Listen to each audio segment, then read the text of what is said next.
అమెరికాకు చెందిన financial research సంస్థ హిండెన్బర్గ్ మూసివేస్తున్నట్టు ప్రకటించడం సంచలనంగా మారింది. అదాని పైన సెబీ చీఫ్ పైన ఈ సంస్థ చేసిన ఆరోపణలు భారత రాజకీయాలను కుదిపేశాయి.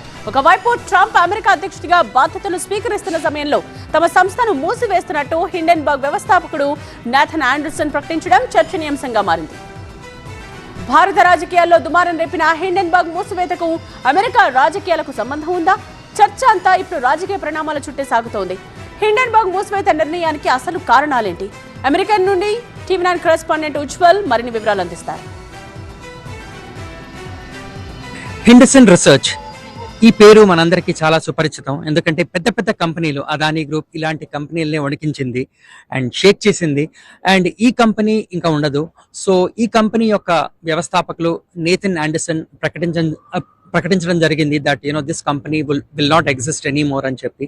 బట్ ఇప్పుడు ఈ టైంలో క్లోజ్ చేయడంలో ఎవరికి అర్థం అవ్వట్లేదు why is he closing at this time అని. ఎందుకంటే ఇంకొక కొన్ని రోజుల్లో మనందరికీ తెలుసు ప్రెసిడెంట్ మనకి Donald Trump is going to become the president. So ఈ టైంలో ఎందుకు క్లోజ్ చేశారు అనేది అందరూ everybody is shocked.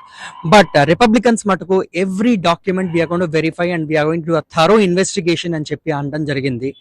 But Nathan Anderson మటుకు ఈ కంపెనీ ఎందుకు ఈ టైంలో క్లోజ్ చేస్తున్నారు అనేది మటుకు క్లారిటీ ఇవ్వలేదు, అంటే ఏమీ రీజన్ చెప్పలేదు. So we just have to wait and see. This is Ujjwal reporting from New York.